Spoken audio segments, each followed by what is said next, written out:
The issue of judicial reform tops my list of interview topics, and it tops Darius Khambata's list of national priorities.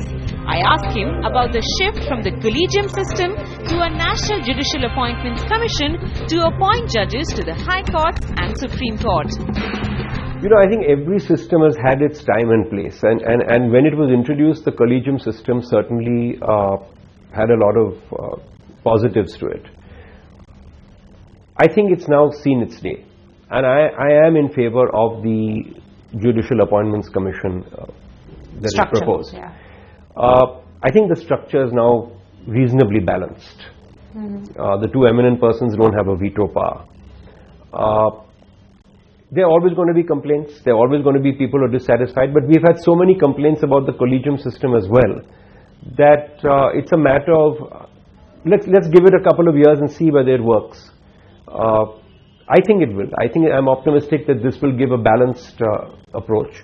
You have the security of the Chief Justice of India and the two senior-most judges of the Supreme Court with him on the commission. That adds for a lot of transparency. It, I think, ensures that the representatives of government, either the law minister or the two eminent persons who are then appointed, will not swing away the system or make it biased in its appointment. I think there's a balance on the commission. I think let's give it some time and let's see if it works. You don't think that we're opening the door to interference from the executive, and once opened, that door will be close to impossible to shut? You know, when people say this, I look back to our constitution.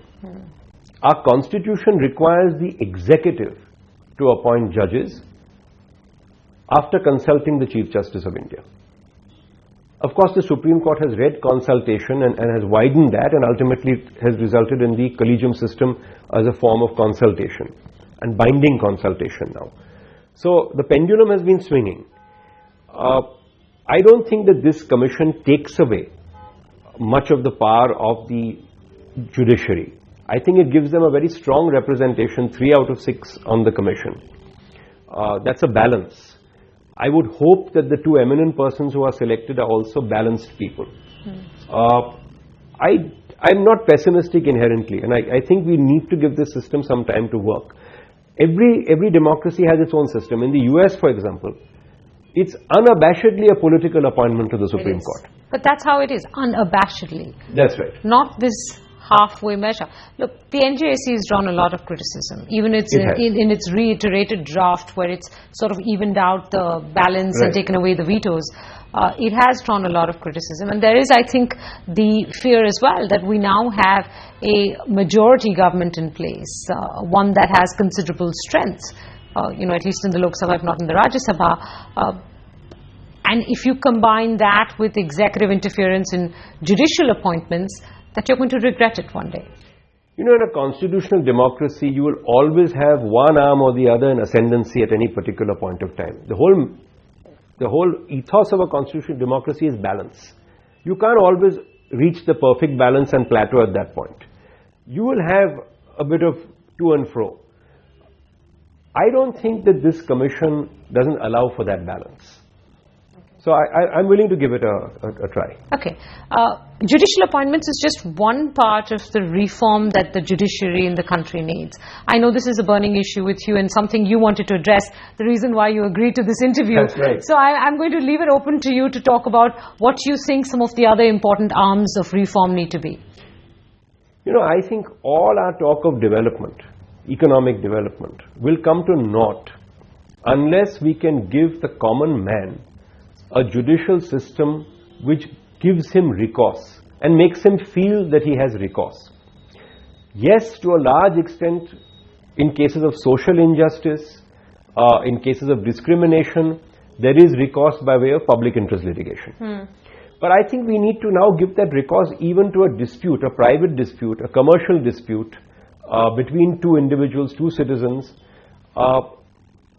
with the utmost respect. And I think really lawyers are mainly responsible for this. I don't think that we are giving the common man a feel that if he has a dispute with a citizen or with anyone else, that he can walk into court and get cheap, timely justice within a specific time frame. I think the general view is if you file a suit, it's going to take years. I think somehow all the stakeholders have to get together and change that. Nobody can say, well, we've always done this, so we must continue to do this. And I speak first of the lawyers. Right. For example, it's one of my passions that courts now introduce some limit on the time that lawyers take to argue matters. Yeah. I'm not talking about the usual example of the US Supreme Court of half an hour and a red light and a green light. That won't work in our system, it's obvious. I'm talking about a realistic, maybe even a generous time limit. But some estimate of how long the argument is going to be taking and some gentle adherence to that limit. Mm-hmm. That's one.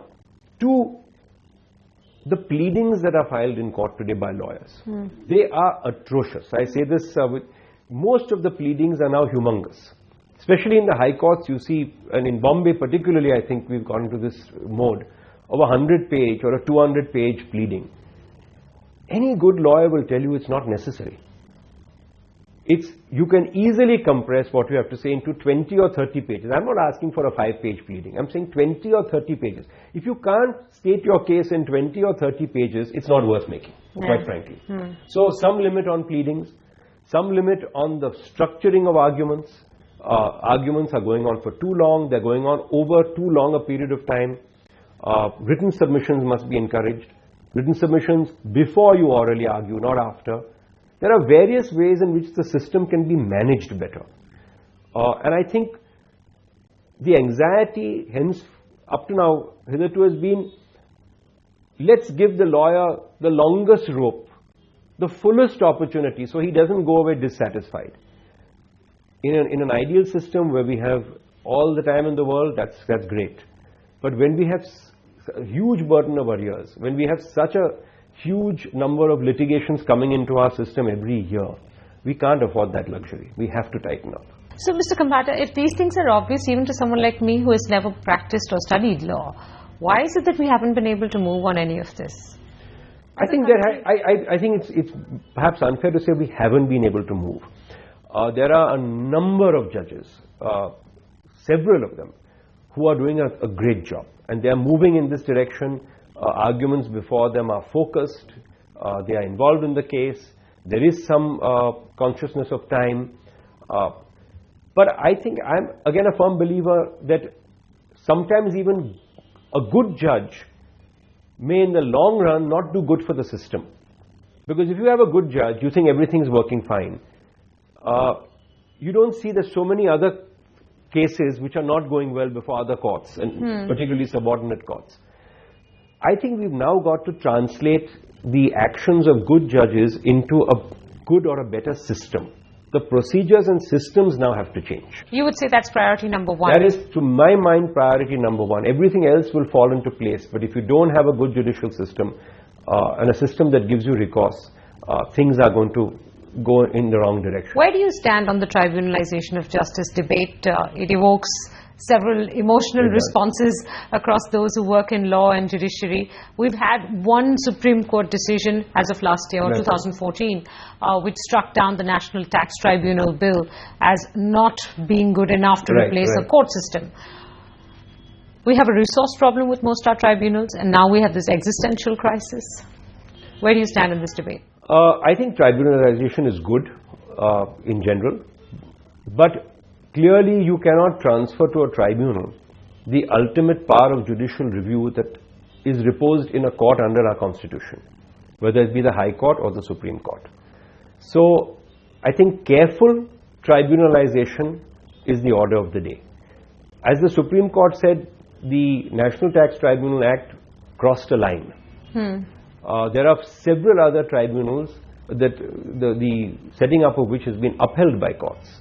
So it's not that this sounds the death knell for tribunalization per se. It's only this particular act which I think went a little too far. So I am in favor of tribunalization because there are specialized areas which tribunals have to look up.